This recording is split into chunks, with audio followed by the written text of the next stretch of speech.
우리 하나님의 말씀 고린도 후서 5장 20절에서 6장 2절까지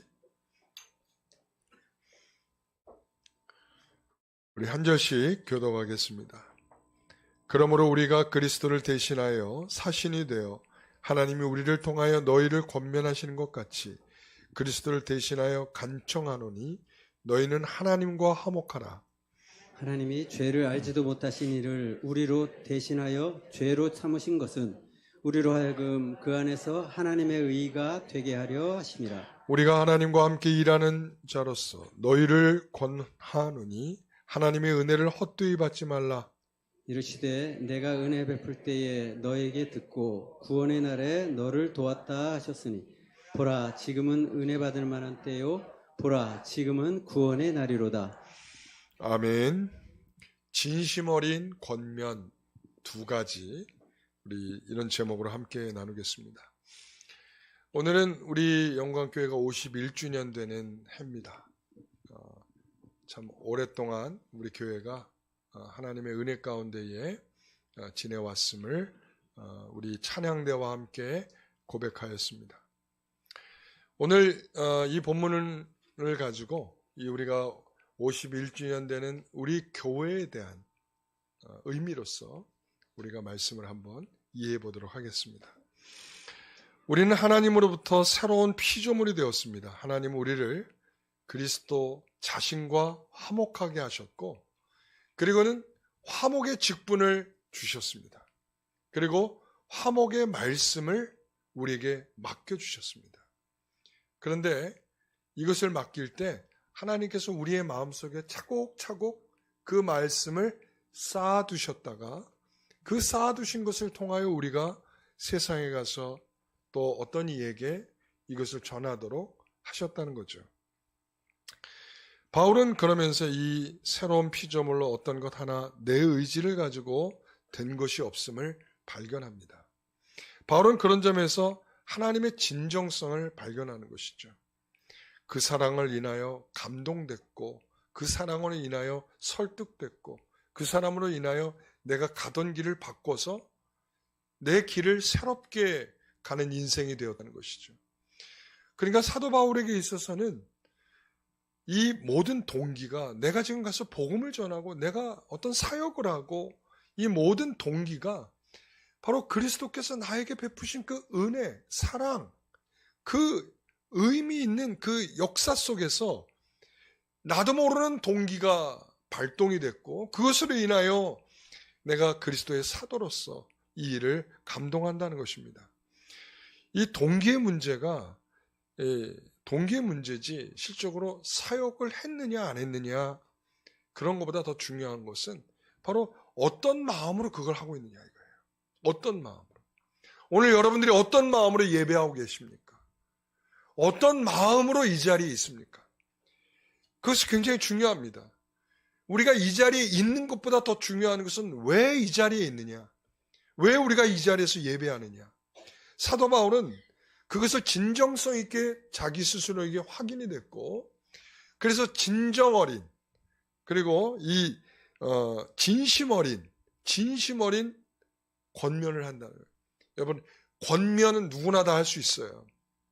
그런데 진심이 있는 사람과 없는 사람의 차이는 다릅니다. 진심이 있을 때 그 권면이 의미 있게 우리에게 들려지는 것입니다. 만약에 진심이 빠진다면 그 권면이 우리를 화나게 할 수도 있습니다. 그리고 저 사람이 왜 저러는가 하면서 오히려 반대적인 감정으로 들이받을 수도 있습니다. 그렇죠. 그러나 그 사람이 진심을 가지고 우리가 무언가를 말한다면 우리는 그것을 받을 때의 느낌과 감정이 다를 수 있다. 이렇게 생각할 수 있죠. 그러면서 오늘 우리 영광교회도 우리 동기가 분명한 공동체였으면 좋겠습니다. 어떤 동기로 우리 교회를 이루고 있는가? 어떤 동기로 51년째 우리가 교회를 이루고 있는가? 라고 하는 것을 우리가 한번 생각해 보시기를 바랍니다. 오늘 바울은 진심 어린 권면을 하고 있어요. 그 진심 어린 권면은 몇 가지라고 그랬죠? 두 가지예요. 두 가지. 첫째는 하나님의 화목을 수용하라 그랬습니다. 자, 하나님의 화목을 수용하라. 20절 말씀해 보니까 그러므로 우리가 그리스도를 대신하여 사신이 되어 하나님이 우리를 통하여 너희를 권면하시는 것 같이 그리스도를 대신하여 간청하노니 너희는 하나님과 화목하라 이랬습니다. 바울은 그리스도를 대신하여 하나님과 화목하라라고 하는 간청을 하고 있다 이렇게 얘기하고 있어요. 이 하나님과 화목하라 하는 것은 능동형의 명령이죠. 너 이렇게 해 라고 하는 능동형의 명령이에요. 그러나 실질적으로 능동형이 아니라 수동형으로 되어 있어요. 그래서 제가 이 제목을 바꿨죠. 뭐라고 얘기했어요? 하나님의 화목을 수용하라, 받아들이라 이렇게 얘기를 하는 것입니다. 그래서 우리는 내가 능동적으로 화목하게 한다면, 내가 주도적으로 한다면 우리는 인본주의적일 수 있어요. 그러니까 하나님께서 하시는 일을 우리가 받는 것이지 우리가 뭘 만들어내고 화목을 만들어내고 그런 입장이 안 된다는 걸 아셔야 돼요. 우리가 내가 하는 일에서 실패를 많이 경험할 때 어떨 때 실패를 하냐면 내가 할 때 실패를 해요. 내가 뭔가를 하나님을 배제한 채 하나님을 잊어버린 채 내가 뭔가를 하려고 할 때 우리는 실패합니다. 내가 하겠다는 것은 우리가 달란트를 오해하는 것과 좀 비슷해요. 여러분 달란트 비유 아시죠?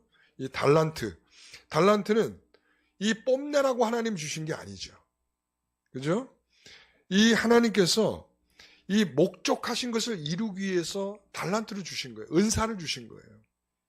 그러니까 이 고린도전서 12장에 보게 되면 다양한 은사를 얘기하면서 너희들은 한 몸, 한 지체를 위해서 내가 이 달란트를 각각 사람들에게 나누어 줬다. 이렇게 얘기를 해요. 그러니까 우리는 손과 발이 기능이 다르고 할 수 있는 영향이 다른 것처럼 그것은 더 뛰어나고 못난 이해가 아니라 하나님께서 기능적으로 다양하게 있어야 할 교회를 위해서 한 몸을 이루는 것에서 다양하게 있어야 할 그런 것으로 말씀하고 있는 것이죠.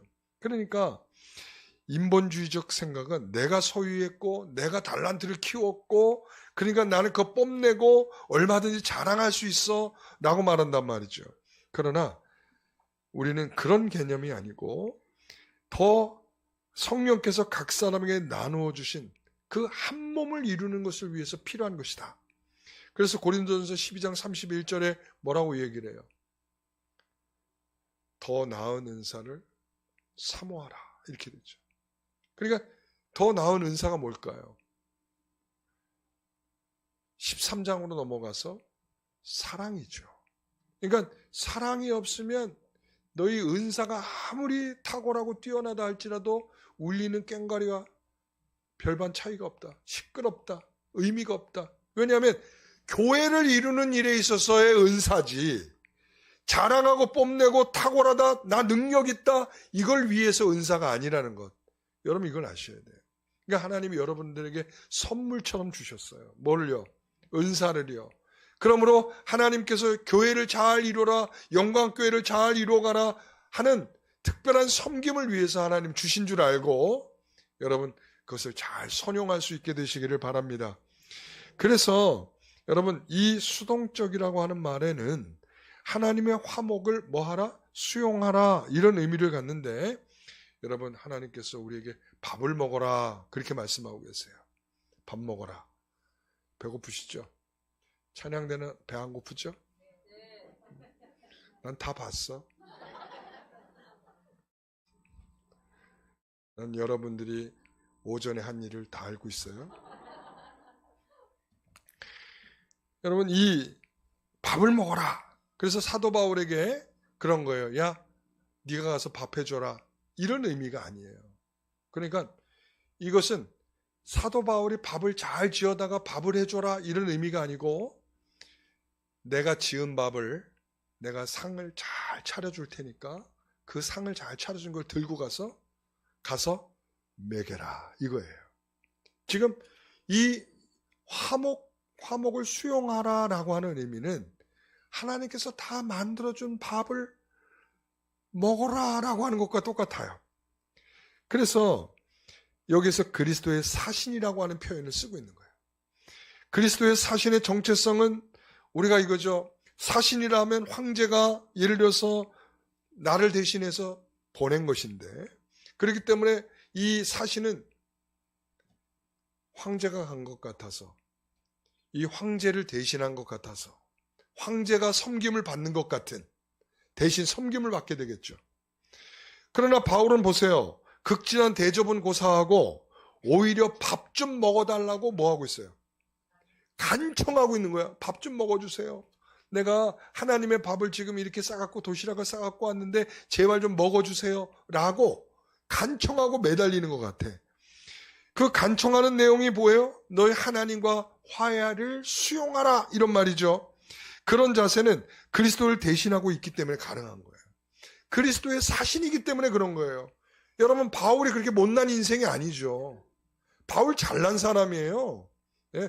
맨날 은혜 어쩌고 저쩌고 하고 나 약한 거 뭐 어쩌고 저쩌고 그러니까 이 사도 바울이 못난 사람으로 생각하지만 사도 바울은 박사학위가 있는 사람이에요.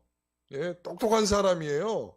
굉장히 공부 많이 한 사람이고, 여러분 로마서를 썼잖아요. 로마서를 지금 우리가 읽어도 잘 이해 못하는 이 내용을 로마서를 기록했단 말이에요. 탁월한 철학적 이 구조를 가지고 이 로마서를 기록했단 말이죠. 그러니까 그런 사람이 그리스도를 대신해서 갔기 때문에 간청하는 거예요. 먹어달라고. 비굴한 것 같죠. 여러분, 이 권면이에요. 하나님은 인간의 타락으로 모든 세계를 저주하셨어요. 저주받은 인간은 인간 스스로가 하나님 저희 잘못했어요. 용서해 주세요 라고 말할 수가 없어요. 하나님께 그렇게 용서를 구했기 때문에 하나님이 용서해 주시러 가신 게 아니에요. 어떻게 용서하셨어요? 오히려 하나님은 저주받은 인간에게 화해를 요청하기 위해서 그 은혜로 그리스도를 내보내신 거죠. 그리스도는 하나님의 궁극적인 목적을 이루는 열쇠예요. 그래서 열쇠라고요. 여러분, 열쇠 없이 문을 열고 들어갈 수 있어요? 못 들어가죠. 하나님의 구원을 위한 열쇠랍니다. 여러분, 구원을 위해서는 반드시 예수 그리스도의 열쇠를 열고 들어가. 예수 그리스도의 이름 외에는 다른 이름을 너에게 준 바가 없다라고 말씀하고 있고, 예수 그리스도가 구원의 근거이고 이론이라고 말씀하고 있어요. 그분을 근거로 하여 사신된 바울은 오직 그리스도의 방식, 원리, 내용으로 나아가고 있습니다. 무슨 방식이요? 오직 그리스도의 방식. 한마디로 말하면 십자가를 들고만 가겠다는 것입니다. 그 십자가는 뭐라고 대신할 수 있어요? 긍휼이요, 사랑이요, 자비요, 은혜라고 말할 수 있죠. 그러니까 우리는 비굴한 것처럼 보이지만 이게 비굴한 게 아니라 누구를 전달하는 그리스도를 대신해서 사신이 된 것이므로 그리스도가 베풀 십자가를, 그리스도가 베풀 은혜를, 그리스도가 베풀 자비를, 긍휼을 지금 가져다 주고 있는 것이죠. 여러분, 이것을 이 고린도교회 성도들은 오해하는 거예요. 어떻게 사도가 돼서 그렇게 볼품없고 연약하고 병든 모습일 수 있느냐. 그들은 하나님께서 모자라는 이 못난 바울을 그들 앞에 세운 이유를 몰라요. 아니 사도로 좀 보내려면은 건강하게 보내야지. 건강하게. 아니 뭘 이렇게 말씀을 전하다가도 픽픽 쓰러지고 아니 저렇게 못나고 모지리 같은 사람을 보내가지고 우리에게 사도로 인정하란 말이야? 그래도 우리 같은 엘리트들인데, 그들은요 엘리트주의에 굉장히 빠져있는 사람들이에요. 그러니까 외적으로나 교양이나 배움이나 이런 면에서 자기들은 좀 더 우월한 사람들이라고 생각하는 사람이 고린도 교회 성도들이거든요. 그러니까 모자란 삶을 보면 견디지를 못하는 거야. 아니 하나님을 믿고 예수 그리스도의 은혜를 입은 사람이 어떻게 사도라는 사람이 저렇게 모양 빠지게 저런 모습으로 올 수 있는가, 이렇게 생각하는 거죠. 왜 그런 자를, 왜 이 바울과 같이 부족한 자를 그들 앞에 세우는 이유를 모르는 거죠. 여러분, 왜 못나고 부족한 노용훈 목사를 여러분들의 목사로 세웠을까요? 하나님께 받은 은혜가 있기 때문에 이 자리에 세워져 있는 거예요. 건강하냐, 능력이 있느냐, 많이 배웠느냐, 재주가 많으냐, 이런 것으로 제가 여기에 서 있는 게 아니고 하나님께서 베푸신 은혜와 자비와 사랑으로 제가 이 자리에 서 있는 거죠. 여러분이 그게 보이십니까? 그게 보이세요? 오늘 고린도 교회는 그게 안 보이는 거예요. 왜 저렇게 못난 사람이 우리 앞에 서 있지? 왜 못난 사람이 우리에게 복음을 전하고 있지? 그 복음도 헷갈리게, 복음도 믿어지지 않게, 그럴싸한 사람이 전달해야 우리가 그 복음을 믿고 받아들이지, 저렇게 하빠리 같은 사람이 우리에게 전하면 도대체 저걸 어떻게 받으란 말이야, 이렇게 되는 거죠. 하나님은 그런 바울을 구원하는 것처럼 너희에게도 나의 자비와 긍휼과 은혜를 베풀어 주는 것이다 라는 의미죠. 바울은 하나님의 자비와 긍휼과 사랑이며 고린도 교회도 바울을 통해서 하나님의 자비와 긍휼과 사랑을 전달받고 있다는 것입니다. 그래서 사신인 거예요. 누구의 사신이라고요? 그리스도의 사신. 사신이란 말은 무슨 의미를 갖고 있냐면 노인이란 뜻을 갖고 있어요. 아니 왜 사신을 보내는데 왜 노인네를 보낼까? 예? 그래서 여기서 나온 말이 장로라는 말이에요. 프레스비터라고 하는, 우리가 프레스비터리언이 우리가 장로교회거든요. 그러니까 장로교가 바로 이 말에서 노인에서 나온 말이에요. 노인에서. 그러니까 그러면 장로교회 성도들은 다 노인들이란 말인가? 여러분 여기에서 노인이라고 하는 의미는 뭐냐면 이런 거예요. 왕과 오랜 세월을 같이 한 거야. 그렇죠? 나이가 많으니까, 예? 우리 여기서 고건사님이나 우리 박재봉 권사님이나 이런 분들은 교회 역사시죠, 역사. 그러니까 오랜 세월을 함께해서 이 교회에 대해서 속속들이 다 알고 계신 분들이죠. 그러니까 저렇게 오랜 세월 동안 같이 하면 누구의 마음을 읽을 줄 알겠어요? 왕의 마음을 읽을 줄 알겠죠. 그러니까 왕의 마음이 어떤 마음인지를, 그 마음을 그대로 가서 전달해 줄 사람이기 때문에 바로 노인과 같이 나랑 오랜 세월 동안 함께한 그 사람을 사신으로 보내는 거예요. 그러니까 여기서 이 바울도 노인은 아니잖아요. 그러나 노인은 아니지만 바울은 이 하나님의 마음을, 그리스도의 마음을 깊이 꿰뚫고 있는 사람이라 이렇게 얘기할 수 있어요. 그렇기 때문에 나는 그리스도의 사신이라 이렇게 얘기를 하는 것입니다.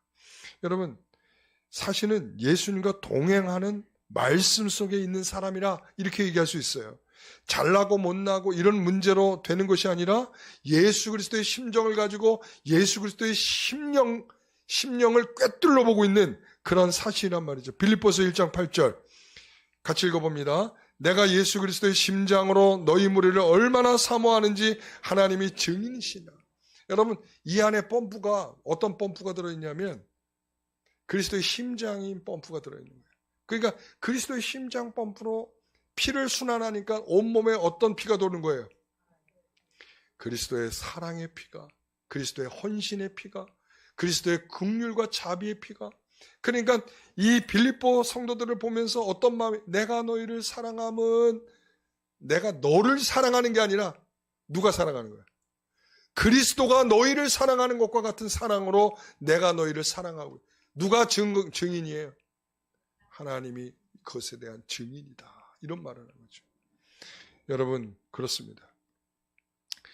오늘 우리가 이 그리스도의 심장을 가지고 그리스도의 마음으로 우리가 다른 사람들에게 보내지는 그리스도의 사신됨을 우리가 생각할 줄 알아야 됩니다. 여러분, 영은문이라고 있어요. 독립문 아세요? 독립문 아시죠? 독립문에 가면 거기에 영은문의 흔적이 있어요. 영은문이 뭐 하는 문일까요? 영은문은 명나라 때, 명나라 우리 조선 때 이 명나라 사신들이 오면 왕이 왕궁에 있다가 거기까지 나가는 거야. 그래서 사신을 맞이하는 자리가 영언문이었어요.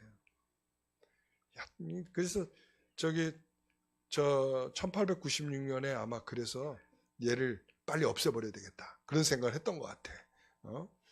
그런데 여러분 생각해 보세요. 그 사신이 거기에 다 와서 야, 왕이 나를 이렇게 대접해 주니까 여러분 어떻게 행동을 하겠어요? 그렇죠. 이 명나라 사신들이 얼마나 건방을 떨었겠어. 왕이 나를 여기까지, 자기가 왕이 된 거로 생각하겠죠. 그죠? 자기는 그냥 사신인데. 예? 여러분, 그렇게 사신이 엉망진창으로 하면, 그런 엉터리로 말하고 엉터리로 행동하면 누가 욕먹습니까? 그 사람을 보낸, 그 사신을 보낸 왕이 욕먹는 거죠. 그죠? 여러분, 바로 그런 거예요. 오늘 그 사신은 왕이신 하나님이 밥을 지어준 것을 종된 나라에 화목하라고 지금 보낸 거예요. 그러니까 주인의 마음과 달리 세도를 부리거나 저질스럽게 말하거나 싸우자고 전달하거나 왕이 가진 품위와 성격과 스타일과 전혀 다르게 행동하면 누가 오해를 받아요? 왕이신 우리 하나님께서 오해를 받게 되는 거죠. 그리스도의 사신이란 말은 내 행동과 말에 내 주님의 모든 것이 걸려있다는 것을 인정하는 거예요. 난 주님의 모습으로 가겠다는 거예요. 주님의 십자가의 모습으로 가겠다. 주님의 은혜 받은 성도의 모습으로 가겠다는 것입니다. 우리가 이 세상을 살 때 우리가 잘못하면 누가 욕먹어요? 우리 하나님이 욕먹죠. 교회가 욕먹어요. 이 교회가 왜 저 따위야? 아니 교회가 뭐 어떻게 했다. 저 사람 한 사람이 잘못한 거지 무슨 교회 전체를 거들먹거리면서 교회 전체가, 그게 왜 사람들은 그렇게 생각을 하는 거예요. 한 사람이 잘못하잖아요. 그러면 이 개독교 이런단 말이야. 아니 왜 한 사람이 잘못했는데 왜 우리가 개독교 소리까지 들어야 되는 거야? 여러분, 이게 바로 우리가 그리스도의 사신이기 때문에 저들은 우리를 그냥 단순히 한 사람 개인으로 보지 않고 뭘로 봐요? 마치 그리스도께서 오신 것처럼 그렇게 사신으로 본단 말이죠. 자, 그래서 골로새서 1장 27절부터 29절 말씀.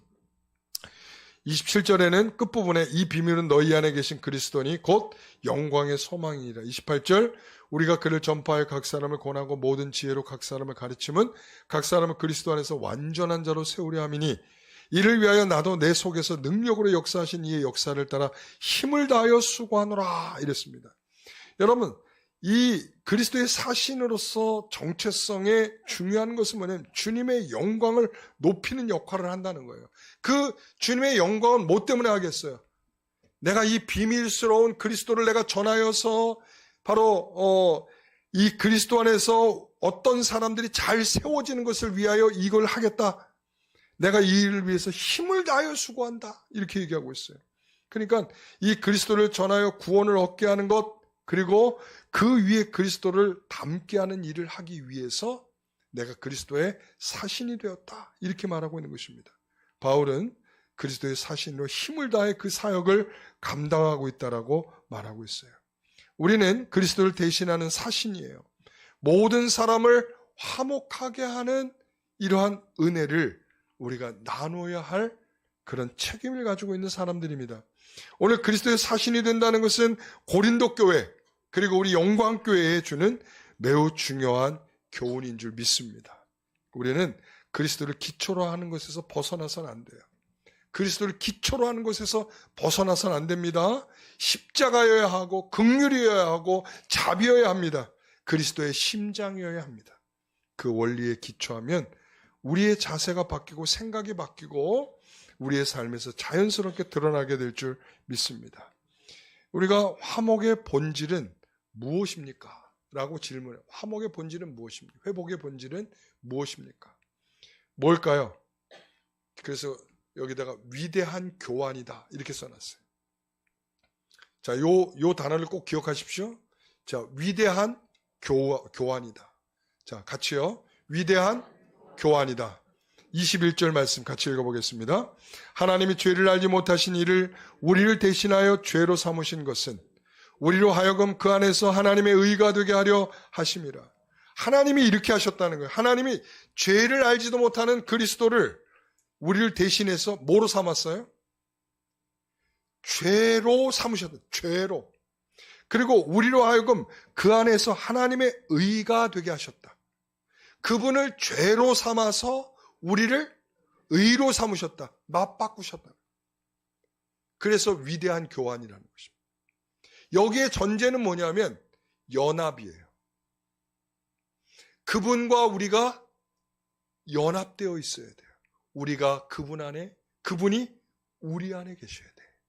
그러니까 그분이 우리 안에 계실 때 우리 안에 어떤 일이 벌어지냐면 그 죄가, 죄인된 우리의 죄가 뭘로 바꿔진다고요? 그리스도의 의로 바뀌어진다. 그래서 우리가 지난번에 배웠죠? 전가, 의의 전가.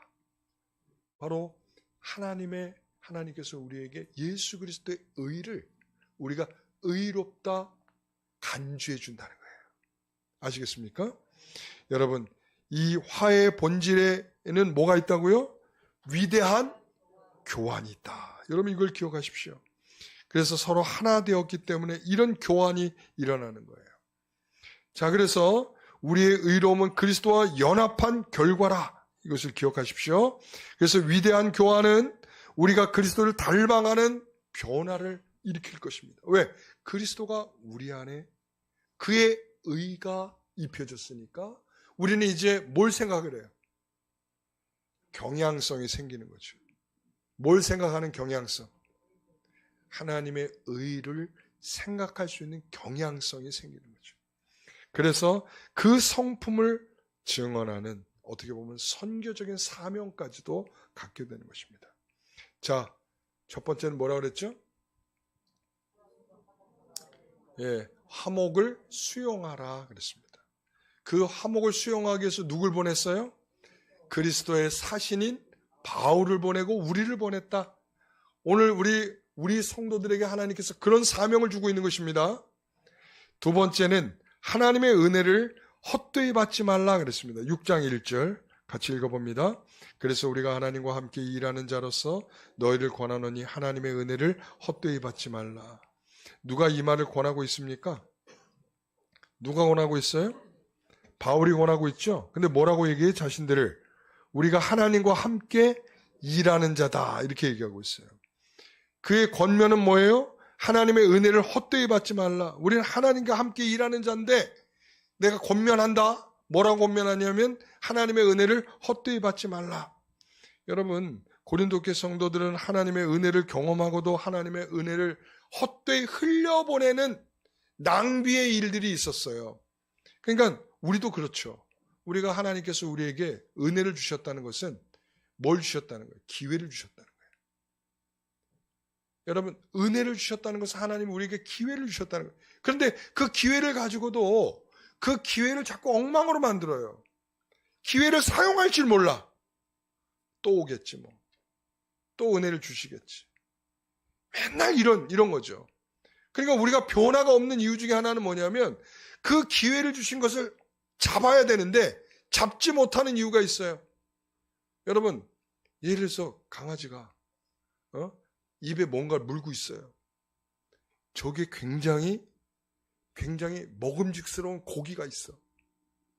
여러분, 그런데 그 강아지가 그거를 고기를 잡으려면 어떻게 해야 돼요?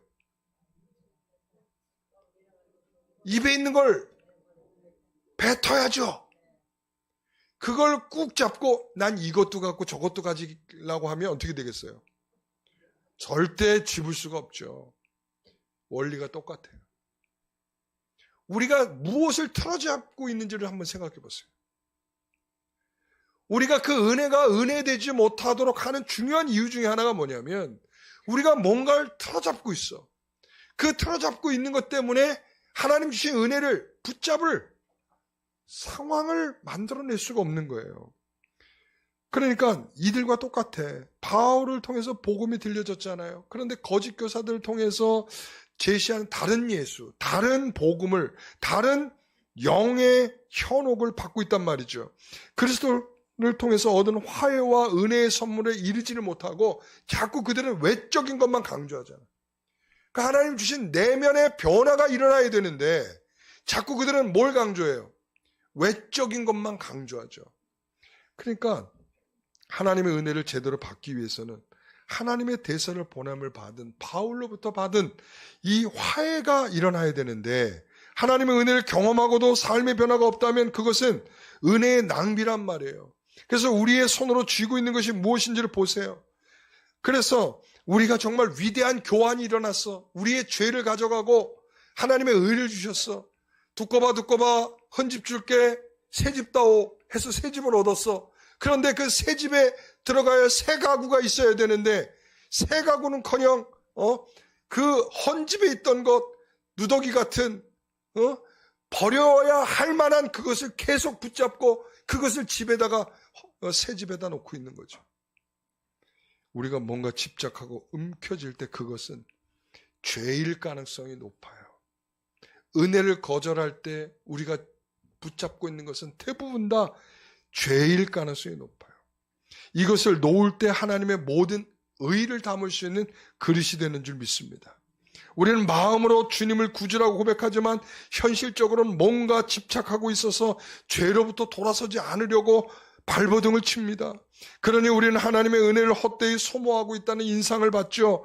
바울의 은혜를 헛되이 받지 말라는 것은 너희가 받은 은혜로 거룩한 삶 그리고 거룩한 성도의 삶을 살아가는 권면인 거예요. 그래서 2절 말씀으로 넘어가는 것입니다. 같이 읽어봅니다.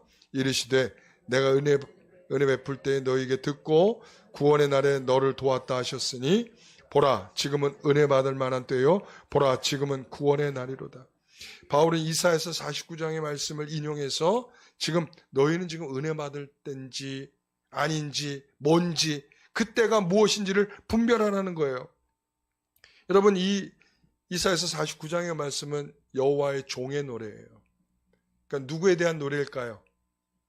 메시아, 예수 그리스도에 대한 노래죠.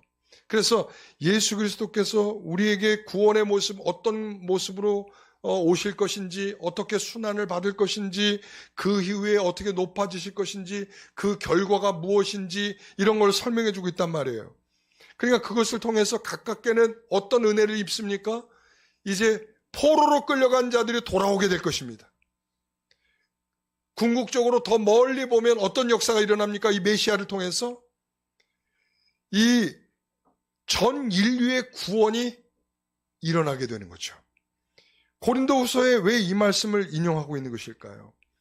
너는 하나님의 은혜를 헛되이 받지 말라. 지금이 어느 때인지를 구분하라.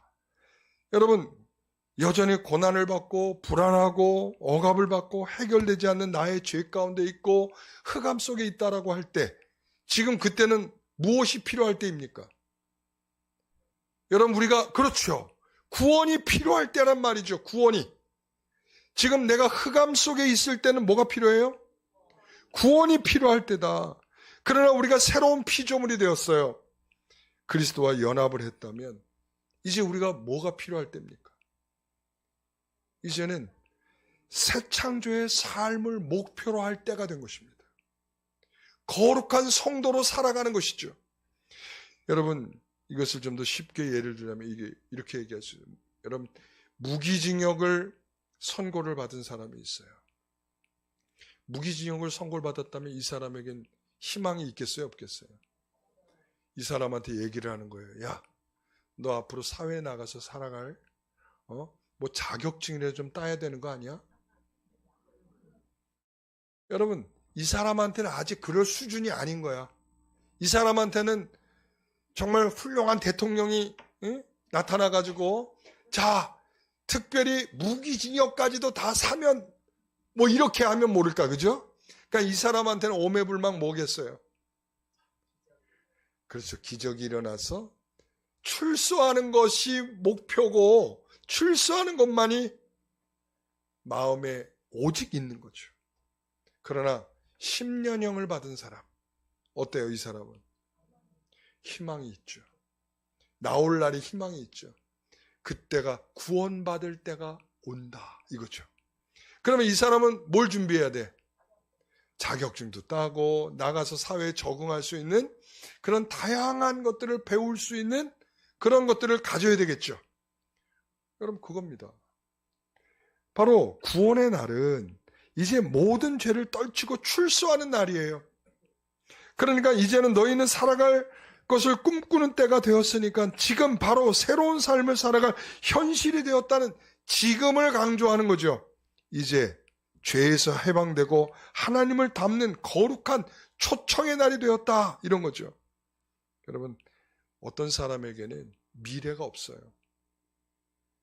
그러니까 그 사람에게 구원만 받으면 좋겠다 이럴 수 있어요. 그러나 어떤 사람이 구원을 받았다는 확신이 있어요. 그럼 그 사람에게 필요한 게 뭡니까? 이제는 거룩한 성도로 살아가는 것입니다. 여러분, 우리 영광교회에게 하나님께서 이제 51년쯤 됐습니다. 그럼 우리에게 필요한 것이 뭘까요? 어떤 사람이 여전히 하나님의 구원의 역사가 일어나길 희망하고 소망하는 사람이 있을 겁니다. 그러나 어떤 사람에겐 성숙해가는 은혜가 필요할 것입니다. 바로 성숙해갈 은혜가 필요할 지금이란 사실을 기억하십시오. 에베소 4장 22절부터 24절의 말씀, 너희는 유혹의 욕심을 따라 썩어져가는 구습을 따른 옛사람을 벗어버리고 오직 너희의 심령이 새롭게 되어 하나님을 따라 의와 진리의 거룩함으로 지으심을 받은 새 사람을 입으라. 그러니까 너희는 옛사람을 뭐하고? 벗어버리고 새 사람을 입으라 그랬습니다. 그 새 사람을 입는 건 뭐냐면 하나님을 따라 의와 진리와 거룩함으로 입는 거예요. 그러니까 은혜를 받은 사람은 의와 진리와 거룩함으로 새 사람답게 사는 거예요. 여러분, 전도한다, 성경을 읽는다, 암송한다, 어떤 일을 하는 것으로 확인하는 것이 아니라 우리가 성경을 이 정도 암송하니까, 그리고 우리가 이 정도 봉사하니까, 내가 이런 직분을 가졌으니까, 여러분 이걸로 확인되는 것이 아니라 우리가 의와 진리의 거룩함으로 새 사람이 되어가고 있느냐, 이게 중요한 거예요. 나는 틀렸어. 나는 이 생애에는 틀렸어. 내 나이가 지금 몇인 줄 알아? 이 정도 되면 하나님이 나에게 내려오셔도 나를 못 고쳐내셔. 나는 나야. 여러분, 이게 아니에요. 하나님께서 우리에게 의와 진리의 거룩함으로 날마다 새로워지기를 말씀하고 있다는 것이죠. 그래서 25절 이후에는 뭐라고 얘기하냐면 거짓을 버리고 이웃과 더불어 참된 말을 하고 서로 지체가 되라는 거예요. 서로 지체가. 그러니까 여러분, 거짓을 버리고 우리가 거짓말하지 않는다, 참된 말을 한다, 그 의미가 여러분 뭐 때문에 그러냐면 의와 진리와 거룩함으로 내가 새롭게 되고 있는 사람이기 때문에 내가 이와 같이 성도들을 대한다는 것입니다. 고린도 교회는 이런 것이 필요해요.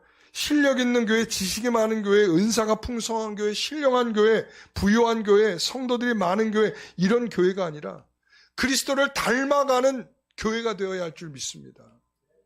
여러분, 그래서 제가 이제 두 가지로 이제 나무를 비유할 거예요. 뭐냐면, 여러분, 겨울나무가 있어요.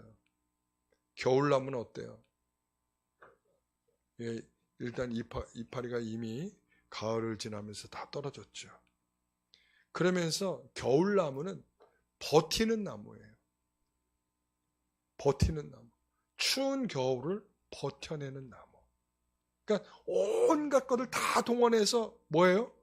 버티는 거예요. 어떻게 보면 우리는 그 정도 수준의 나무일 수도 있어요. 그냥 버티기만 하면 잘한다. 그냥 교회 나와서 그냥 버티기만 해도 잘하는 거지 뭐.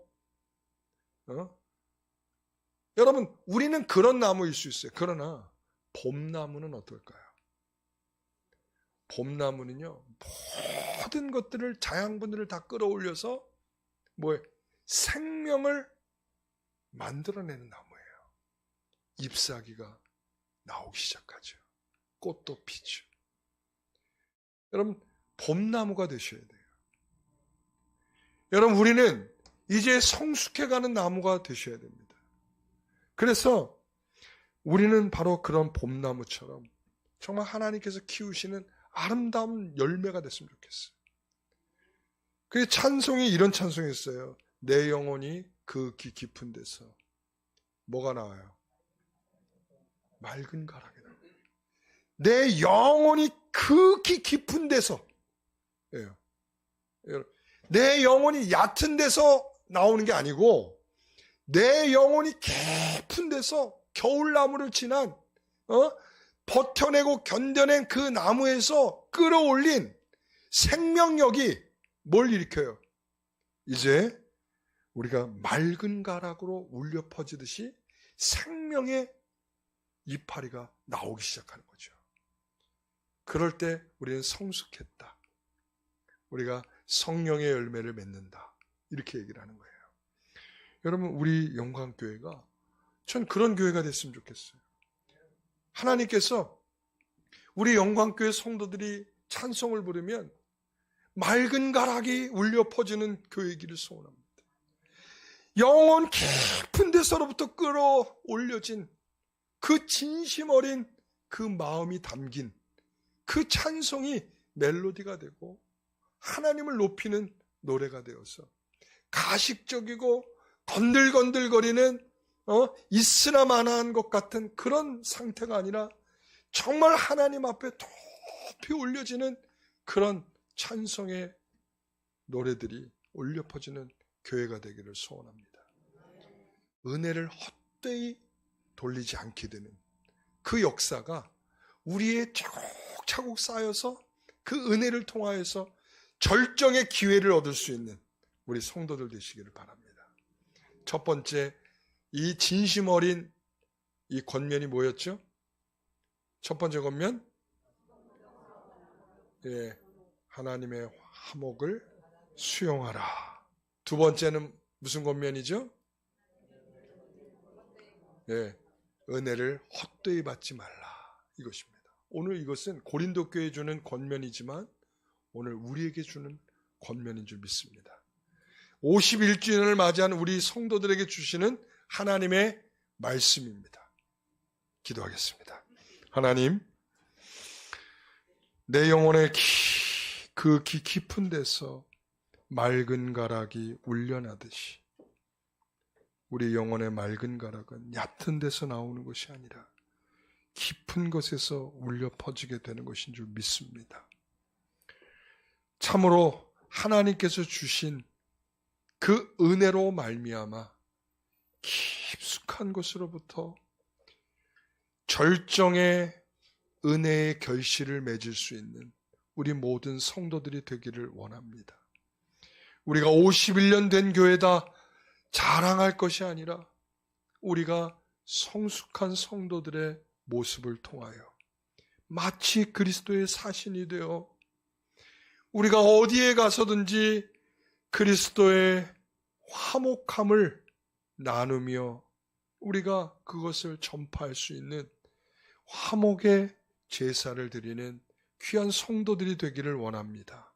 아버지 하나님, 우리가 51년 된 교회로서 그런 사명을 감당하는 교회, 앞으로 50년도 그러한 은혜를 끼치며 나눌 수 있는 교회가 되게 하여 주시옵소서.